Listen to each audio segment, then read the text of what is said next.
laughing at the word two.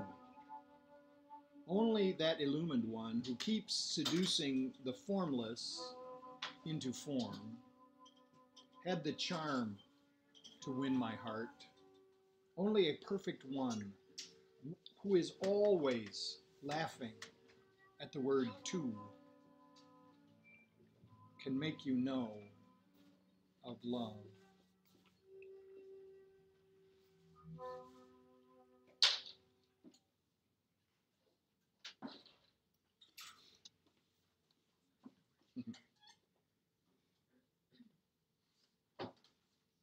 I'm enamored now. If God invited you to a party,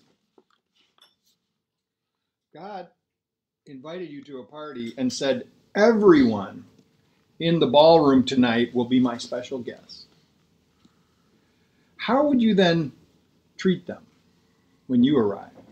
Indeed, indeed. And Hafiz knows that there is no one in this world who is not upon his jeweled dance floor.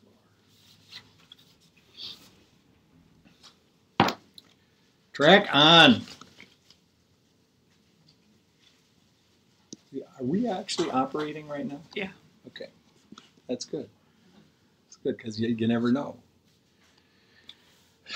So the meditation was, we did like half of it and I changed it up a little bit out of the workbook lesson, but it was this prayer asking to be an instrument, asking to, and this sometimes it used to, years ago, this was very confusing to me because I thought that even the idea of like giving yourself over to something and asking to like be a vessel or an instrument or something like that was detrimental to your own interest. That was, and actually in a way it is, because it stops the ego from getting what it wants. But it is most fulfilling. It's actually the way to a life worth living, is to allow ourselves to be in, because remember, it's all happening on the inside. This is when we allow ourselves to be an instrument.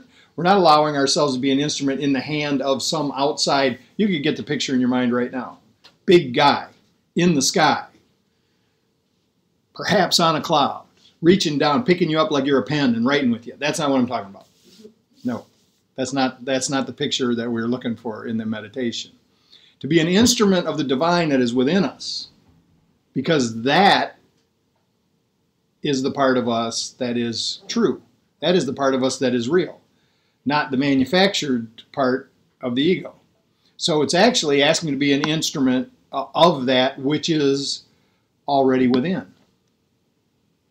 I wrote this poem a week ago, that which is within you is greater than that which is without. That which is within you is greater than your problems, bigger than your personality, and a grander home than the universe. So this meditation this morning was about getting on track with that idea, to kind of sweep away all the petty things that really keep us from enjoying life, to move the things out of the way that interfere with what we talked about last week, which was having a purpose in life, having a purpose. And, you know, we determined, by the way, I don't know if finally or not, but we determined last week that everybody's purpose, in a general sense, is to be helpful. Everyone's purpose is to be helpful, to be of service. Now, specifics, those are unknown to us. We can find them individually. Other folks can help us. But the general overarching purpose that we have here is to be of service. We don't have to, but it is our purpose. If we do, then that's the thing that leads us to the fulfillment. That's what leads us to feeling like we're living a worthwhile life. Now, things come up, things interfere with that purpose. The good thing about the purpose is that it doesn't matter what we do in life, that if we just put our attention on being of service, we can keep doing all the things that we do. We just change, just shift the focus just slightly, so that we're no longer making decisions for ourselves alone, but that everything that we do, we're considering, how is this of service? Is this taking me closer to or farther away from this goal of being helpful? Is what I'm about to do, is someone going to be harmed? Is some, this distractions that come are, I say in the marriage ceremony, don't let the issues of the ego distract you from your purpose. And these issues of the ego, money, property, prestige. Probably some of you heard that somewhere before. These are the issues of the ego, and they impact us. Money, you can just think about money as being like, it's maybe we could just say it's a symbol for security. It's not security, but in our minds, it's a symbol for security. And there's nothing wrong with money, because money is actually, it actually can be a symbol for the good that flows to us. Or it can be a symbol of fear that there's not enough. And so when it comes into the equation, if it's a symbol for fear, I probably will get distracted from my purpose. If it's a symbol of this unending flow, live in an abundant universe, there's plenty, even though we're trying to cheat each other out of the plenty, there's plenty for everyone. And this is, of course, one of the distractions, is we think we need to get more. We think, and actually we've been taught that many times we need to get more by taking advantage of the other person. But the fact of the matter is that anytime we do that, we really steal from ourselves. And now in a metaphysical way, when I say we steal from ourselves, I'm saying that we steal from ourselves because we're all one, and since we're all part of the one thing, we really can't take from somebody else without taking from ourselves. But even in a practical sense, what I'm saying is something happens when we cheat, when we manipulate, when we steal from someone else. Something happens in our mind at a level that we may not even be aware of, that sets us up for some suffering. Suffering could be a little bit of guilt, but that's not the whole thing. Something happens. We set up these. Cause and effect is operating. Thank you. So to think about there's no stress involved in this. The material things are just coming and they're going. And this is like to get into that idea of it's coming and it's going. And I don't have to fight about it. I don't have to get upset. I'm just going to let it come, and I'm going to let it go. And this doesn't mean that we manage our financial affairs in some kind of irresponsible way. It just means that we don't need to focus on like grasping onto things. And then the next piece is like property. And I think about this as this need to own. This need to own something. It seems to me when it's in my mind, it seems very much like I've got to grasp on, I've got to hold. And it's not just material things. It could be people. It's where, all the jealousy comes from.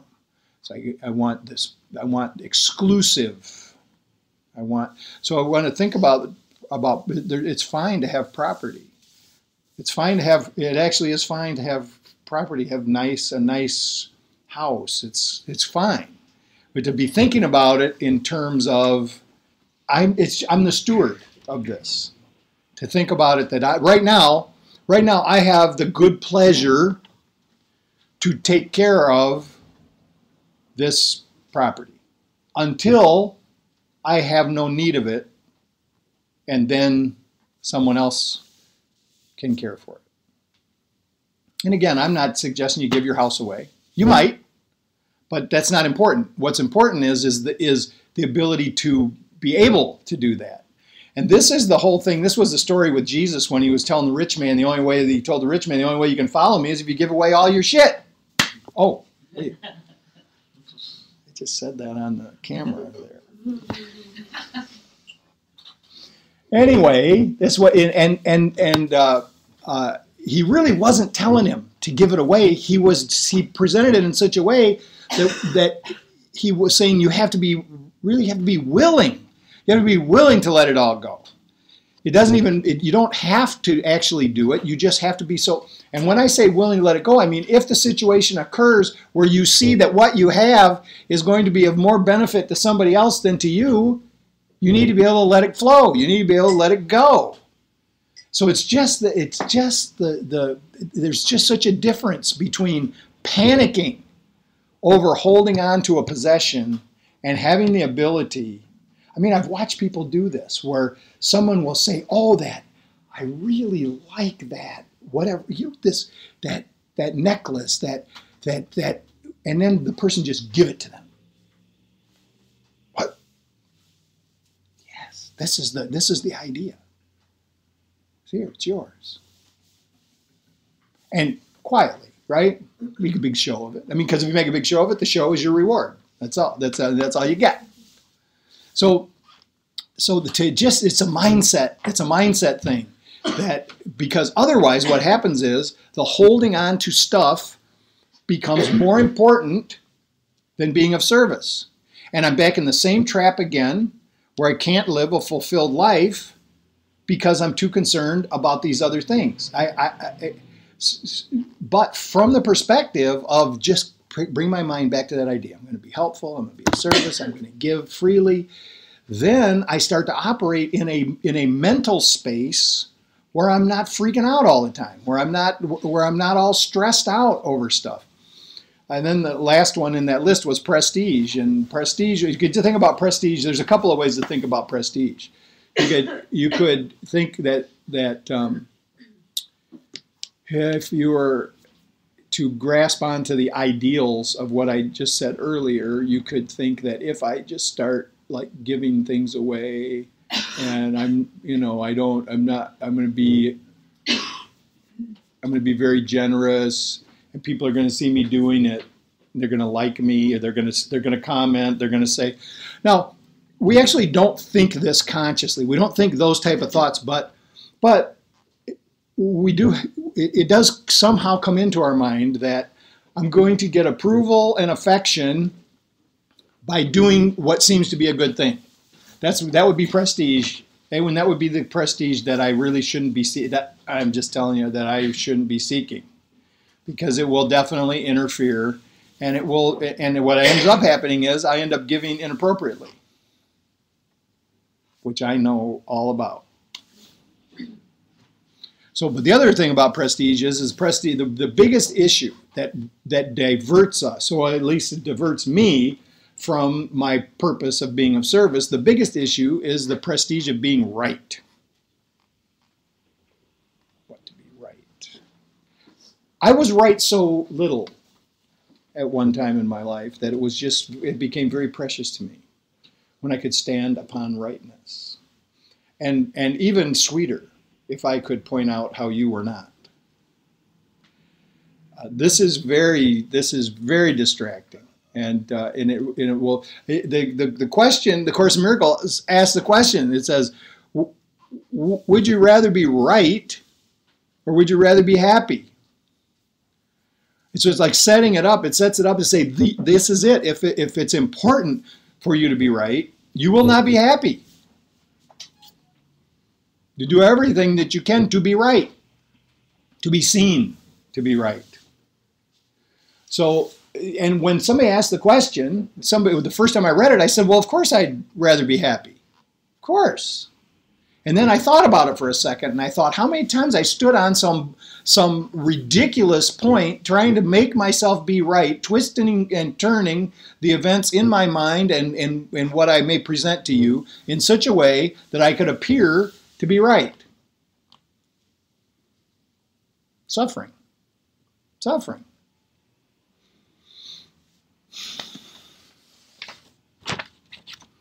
So today, sometimes I'd rather be happy. But there's not a day that goes by that I don't find myself trying to be right. And now trying to be correct and on track and doing things that I want to do, being of servicing. You could say that that's the right way to live, right? Well, that's not the right I'm talking about. The right I'm talking about is that what I say is a fact. Now, I want to be truthful, but sometimes I will conjecture.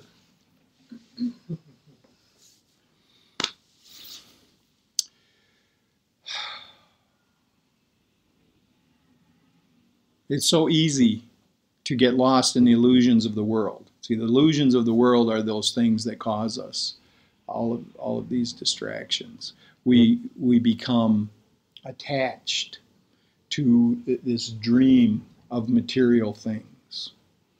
And listen, I was going to make a political statement that we don't want to do that because the government then doesn't want you to be tax-free. Well, I almost was going to make an endorsement. I'll just say that I am a democratic socialist. I have been for many years. I am not a communist. That's out there. It's out there. Everybody be talking about that now. So you got to skim something else. So, but the common welfare, if it's best for everyone involved, it's best for me. Why would I argue with that, right? So, but the deal is, I can still get caught in this thing about the material world, but there's nothing wrong with material things in and of themselves. They are neutral. They're absolutely neutral. They don't carry a positive or a negative charge. It's how I deal with them. It's how I think about them. It's how I pursue them that's going to be the difference between being happy and just being greedy. It's never enough. It's never enough. It's never enough. Stop. It's plenty. It's plenty. Right now. The interesting thing is that even though, looking out here at the room, everybody here probably has something in their life right now that's not exactly perfect. But really, right now in this moment, we're all okay. We're all good right now, even though there may be some impending thing. Right now in this moment, we're good. And to get into that kind of a mindset all the time, even in the midst of a crisis, even in the midst of what seems like we're on the brink of chaos, actually keep us from falling over the edge. To say, I want to spend my present moments in the present, rather than being lost in the unreality of yesterday. Because that's gone. This was the lesson from yesterday that I sent out was, in order to be happy in the present, I have to overlook the past. So to just continually be going back into the past. Even in a moment ago when someone said that just off the cuff comment that you're sure was an insult.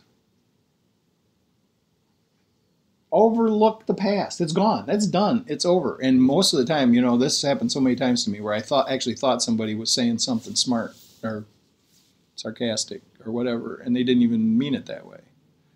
And even if they did at that conscious level, somewhere below they really didn't. So just overlook the past.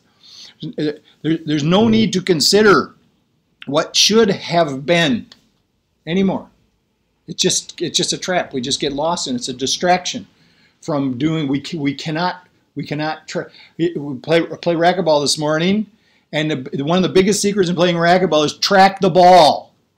Track the ball all the time. You've got to, and you've heard it before, keep your eye on the ball, right? People playing baseball, whatever game you play with a ball, you need to watch the ball. Track the ball. So the same thing in life.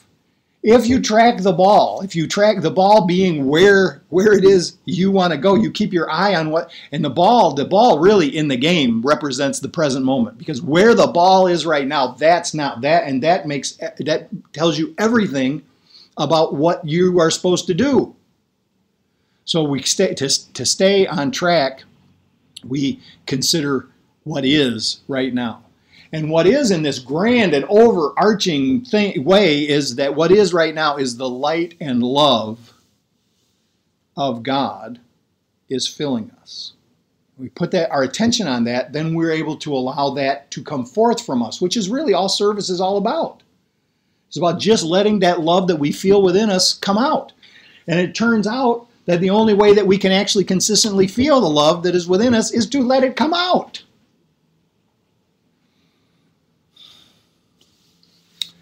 This power moves us to extend our true selves out to others who may be presently unaware of the truth. Now, sometimes people seem like they're unaware of it, but that's just our stuff. But even if it's so, us extending kind of does something to wake them up. It changes things. We see ourselves and all others as being within the mind of God. Here, think of ourselves, Meister Eckhart said that you are all words of God. You can think about it as, instead of words, maybe you think about it as thoughts. We are all thoughts in the mind of God, which is also simultaneously and forever within us. So we are thoughts in the mind of God, which is within us. Oh, let me think about that for a minute.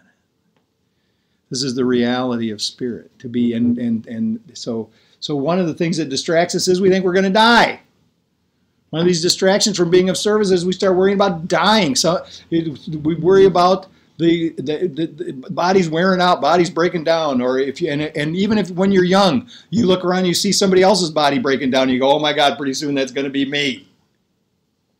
It's a distraction. So we start thinking about this. We are eternal spirit. We're a thought in the mind of God. And thoughts leave not their source. We will not leave the mind of God. So therefore, we are eternal. We're eternal. We are the life of God. We live and move and have our being in God. And the kingdom of heaven is our home.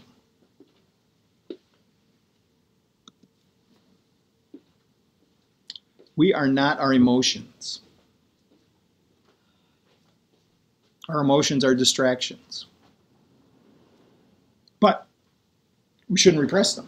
We should feel them and understand, stand back and say, that's not me. This is not me. This feeling that I have right now, that's not me. That's a thought that I'm having. That's something that's a chemical reaction in the body that was triggered from a thought that I just had. It's not me.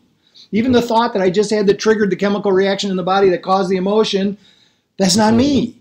It's just a thought that I had. Somebody texted me yesterday and said, he said, I'm realizing right now that I've got this, that there's two parts of me working here, that I can choose to listen to the ego or I can choose to listen to spirit. He said, but what's the third part that makes the choice between the two? This is the key. This is like the key to once we understand this. That's called the decision maker. Some people call it the power of will. Some call it the observer. The real part of us is the part that stands back and watches and listens to what the ego says and what spirit says and decides which one to go with.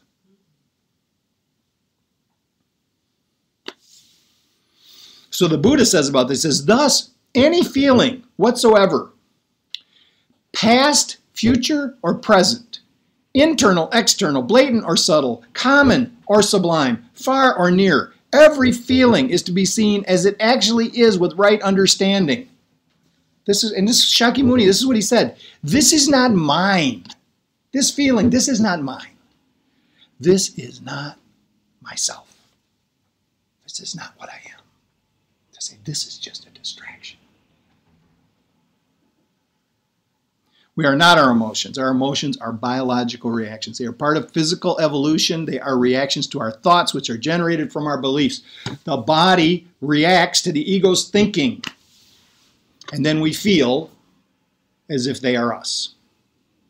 Occasionally, we may then take action or refrain from taking action totally from this misidentification. We are distracted. We cannot do what is needed. We cannot do. The spiritual practice offers a way out of the cycle, connecting, reconnecting with Spirit. I want the Holy Spirit to teach me. I call it the Holy Spirit. Sometimes I call it the Spirit of recovery. Sometimes I just call it Spirit because I don't want to offend anybody by saying holy. I want the Spirit to instruct me. I want the ego to shut up.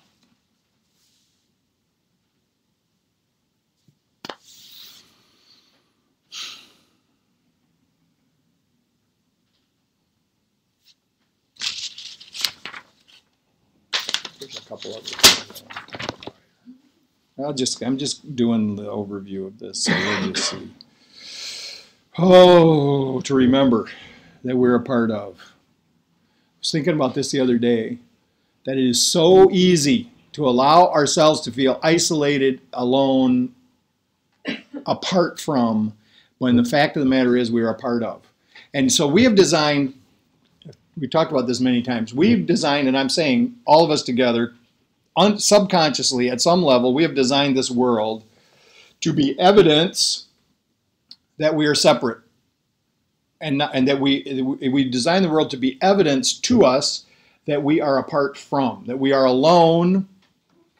And so, but even in the world that we designed to show us that we're separate, everything is connected. I know the Republicans think it's not. They're wrong. Even in the world that we have designed to prove that we are separate, everything is connected, and there is no separating it. The web of life is connected. Everything is connected, and every action further connects us. This ripple goes out. We throw the pebble in the pond. The ripples go out, and they touch everything, and then they come back to their source. So even in that crazy model that we have built, even in this insane movie that we are directing, the evidence of oneness is present all around us, and all we got to do is put our attention on it. There's only one problem in our life. There's only one solution to that problem. The problem is the belief that we're separate from God. The solution is to come back to oneness. What is important is that we take a moment.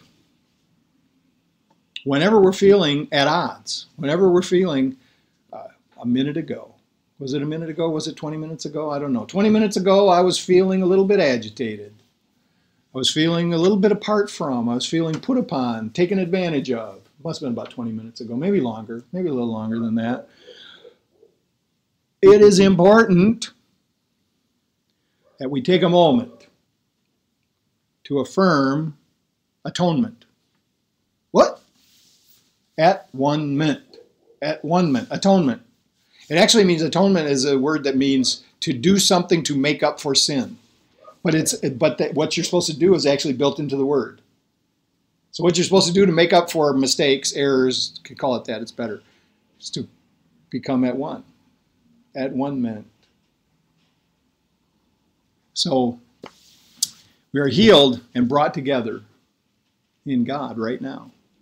This is the problem. We've allowed distractions to fool us. We have fooled ourselves into thinking that we really are alone in a dangerous world, and we better do everything that we can to protect ourselves and to get what we need before somebody else gets it.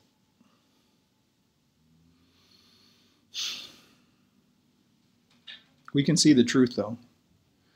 If we ask, this is just so simple. So how do I get my ego out of the way? Just ask it to move out of the way. Ask Spirit to take its place. It seems stupid, it seems hokey, it seems corny to even suggest it. But just to go within and get quiet for a second and say, I really would rather be thinking through spirit right now than through the ego. The ego, which is all important to itself, has absolutely no importance in God. You know, I didn't write to God. It has no importance in God. It has no reality in God. It's a construct. It's something that we made up. Not only does it have no importance, it has no real existence. So we go forth today. We go out there and we keep our attention on the importance of the truth.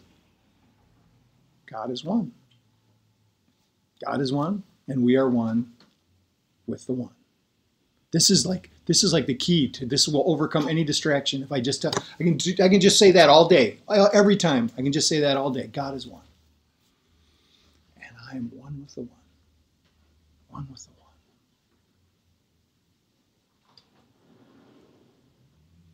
I'm going to just say one more little piece here about need, because this is another distraction. I'm needy, and I'm so needy, but I really need for you not to see that I'm needy, because it's all part of the cover, right? I need this and I need that, and but I want to appear to be strong and independent and confident, but I'm needy. So let me see how I can manipulate this so that I don't actually have to show that I'm. The reason I can be confident, really confident, is because there is a strength in me that is greater than my problems. That is the strength that is part of my divine self. So I can say, I am confident in that. I can let go of any need for approval and affection. This is this huge distraction, is because it'll keep me from doing the thing that is right because I'm afraid you won't agree. It'll keep me from doing what I need to do because I'm afraid someone else will get upset with me, or they will think less of me because I go this way. It'll show. I do not look to family, friends, coworkers, acquaintances for approval. I value the outlook of others, but I do not need to use their opinions to define who I am.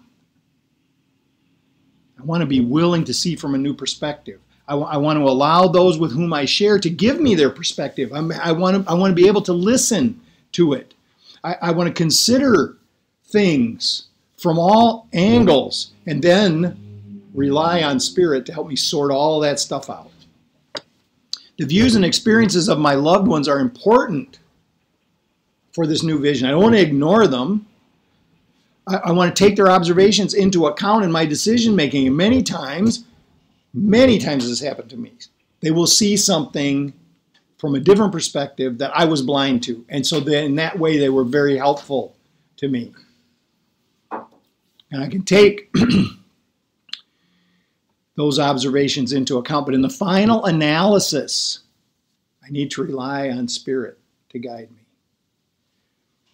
me through the maze of opinion and advice that we are all sure to receive. To be willing to see from a new perspective. Because I want to see from a higher aspect. I want to see this bright vision of love. Because this bright vision of love is what shines on the path that I need to be on in order to fulfill my purpose,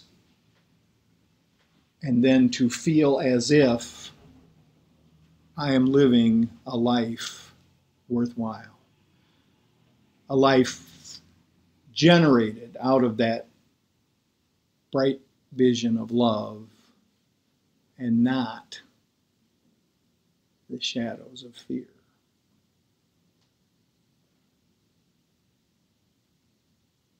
That's enough.